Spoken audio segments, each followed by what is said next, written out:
दोस्तों में सुनील, हमारे मन में कई तरह के सवाल आते हैं कि विश्व की अर्थव्यवस्था में उभरता हुआ देश कौन सा है, सबसे अधिक जनसंख्या वाला देश कौन सा है, तकनीक में सबसे आगे कौन सा देश है। तो इन सब सवालों का जवाब है चीन। जी हाँ, आज हम इस वीडियो में चाइना के बारे में जानेंगे। चीन, जिसका पूर्ण नाम चीनी जनवादी गणराज्य पीपल रिपब्लिक ऑफ चाइना है, पूर्वी एशिया में स्थित एक देश है जिसकी राजधानी बीजिंग है। चीन विश्व की प्राचीन सभ्यताओं में से एक है। यह दुनिया का सर्वाधिक जनसंख्या वाला देश है और 96,41,144 वर्ग किलोमीटर क्षेत्रफल के साथ ये रूस और कनाडा के बाद विश्व का तीसरा सबसे बड़ा क्षेत्रफल देश है। इतना विशाल क्षेत्रफल होने के कारण इसके सीमा 15 देशों से लगी हैं। चीन ही एक ऐसा देश है जिसने सबसे पहले कागज बनाने का काम शुरू किया था। ऐतिहासिक रूप से चीनी संस्कृति का प्रभाव पूर्वी और दक्षिण पूर्वी एशियाई देशों पर रहा है और चीनी धर्म, रिवाज और लेखन प्रणाली को इन देशों में अलग अलग स्तर तक अपनाया गया है। चीन के निवासी अपनी भाषा में अपने देश को चगकग कड्यभ कहते हैं। कदाचित इसीलिए भारत तथा फारस के प्राचीन निवासियों ने इस देश का नाम अपने यहाँ चीन रख लिया था। चीनी जनवादी गणराज्य की स्थापना 1 अक्टूबर 1949 को हुआ, जब साम्यवादियों ने गृहयुद्ध में कुओमिंतांग पर विजय प्राप्त की थी। कुओमिंतांग की हार के बाद वे लोग ताइवान या चीनी गणराज्य को चले गए और मुख्य भूमि चीन पर साम्यवादी दल ने साम्यवादी गणराज्य की स्थापना की। लेकिन चीन ताइवान को अपना स्वायत्त क्षेत्र कहता है, जबकि ताइवान का प्रशासन स्वयं को स्वतंत्र राष्ट्र कहता है।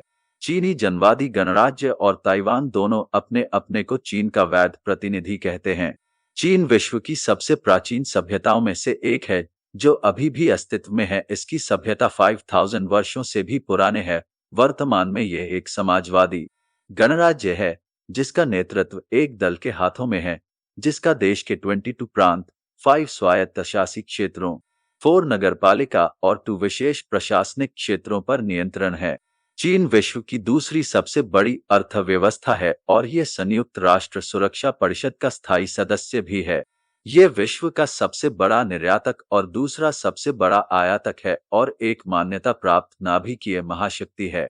चीनी साम्यवादी दल के अधीन रहकर चीन में समाजवादी बाजार अर्थव्यवस्था को अपनाया, जिसके अधीन पूंजीवाद और अधिकारवादी राजनीतिक नियंत्रण सम्मिलित है। विश्व के राजनीतिक, आर्थिक और सामाजिक ढांचे में चीन को 21वीं सदी की अपरिहार्य महाशक्ति के रूप में माना और स्वीकृत किया जाता है। चीन का परिदृश्य विशाल और विविध है। हिमालय, काराकोरम, पामीर और तियान शान पर्वत श्रृंखला चीन को दक्षिण और मध्य एशिया से अलग बनाते हैं। चीन की यांगत्जे और पिली नदी क्रमशः दुनिया की तीसरी और छठी सबसे लंबी नदी है, जो तिब्बतन प्लाटो से शुरू होकर पूर्वी समुद्र तट तक बहती है। चीन का समुद्र तट प्रशांत महासागर के साथ 14,500 किलोमीटर लंबा और बोहाई पूर्वी चीन और दक्षिण चीन के समुद्रों से घिरा हुआ है। यहाँ की मुख्य भाषा चीनी है, जिसका पारंपरिक तथा आधुनिक रूप दोनों रूपों में उपयोग किया जाता है। प्रमुख नगरों में बीजिंग राजधानी, शंघाई प्रमुख वित्तीय केंद्र, हांगकांग, शेनज़ेन, ग्वांगझो इत्यादि हैं। चीन के इतिहास की बात करें तो चीन की सभ्यता विश्व की प्राचीनतम सभ्यताओं में से एक है। इसका 4000 वर्ष पुराना लिखित इतिहास है। यहाँ विभिन्न प्रकार के ऐतिहासिक व सांस्कृतिक ग्रंथ और पुरातन संस्कृति के अवशेष पाए गए हैं। दुनिया के अन्य राष्ट्रों के समान चीनी राष्ट्र भी अपने विकास के दौरान आदिम समाज, दास समाज और सामंती समाज के कालों से गुजरा था। ऐतिहासिक विकास के इस लंबे दौर में चीनी राष्ट्र की विभिन्न जातियों की परिश्रमी, साहसी और बुद्धिमान जनता ने अपने संयुक्त प्रयासों से एक शानदार और ज्योतिर्मय संस्कृति का सृजन किया तथा समूची मानव जाति के लिए भारी योगदान भी किया। ये उन गिनी चुनी सभ्यताओं में से एक है जिन्होंने प्राचीन काल में अपनी स्वतंत्र लेखन पद्धति का विकास किया। चीन तथा भारत के व्यापारिक तथा सांस्कृतिक संबंध अति प्राचीन हैं। प्राचीन काल में चीन का रेशमी कपड़ा भारत में प्रसिद्ध था। महाभारत सभा पर्व में कीटच तथा पट्टच कपड़े का चीन के संबंध में उल्लेख है। इस प्रकार का वस्त्र पश्चिमोत्तर प्रदेशों के अनेक निवासी शक, तुषार, कंक, रोमश आदि युधिष्ठिर के राजसूय यज्ञ भेंट स्वरूप लाए थे। चीन का पहला प्रत्यक्ष राजवंश था शांग राजवंश, जो पूर्वी चीन में 18 से 12वीं सदी ईसा पूर्व में पीली नदी के किनारे बस गए। 12वीं सदी ईसा पूर्व में पश्चिम से झाऊ शासकों ने हमला किया और उनके क्षेत्रों पर अधिकार किया। इन्हें 5वीं सदी ईसा पूर्व तक राज किया था। इसके बाद चीन के छोटे राज्यों में आपसी संघर्षों में भिड़ गए। 221 ईसा पूर्व में किन राजाओं ने चीन का पहली बार एकीकरण किया? इन्हें राजा का कार्यालय स्थापित किया और चीनी भाषा का मानकीकरण किया। 220 से 206 ईसा पूर्व तक हान राजवंश के शासकों ने चीन पर राज किया और चीन की संस्कृति पर अपनी असल छाप छोड़ी। ये प्रभाव अब तक मौजूद है। हानों के पतन के बाद चीन में फिर से अराजकता का दौर आ गया।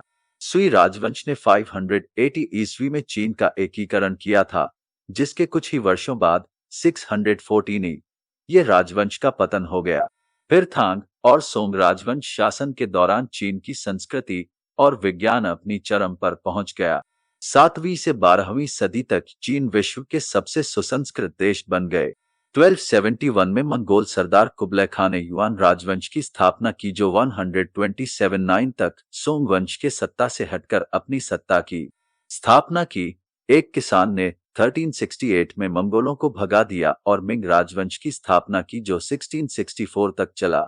मंचू लोगों द्वारा स्थापित क्विंग राजवंश ने चीन पर 1911 तक राज किया, जो चीन का अंतिम धर्म शासक था। युद्ध कला में मध्य एशियाई राष्ट्रों से आगे निकल जाने के कारण चीन ने मध्य एशिया पर अपनी प्रभुता जमा की, लेकिन साथ ही वे यूरोपीय शक्तियों के समक्ष कमजोर हो गए थे।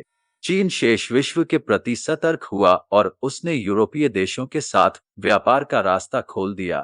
ब्रिटिश, भारत और जापान के साथ युद्धों और गृहयुद्धों ने क्वांग राजवंश को कमजोर कर डाला। 1911 में डॉ.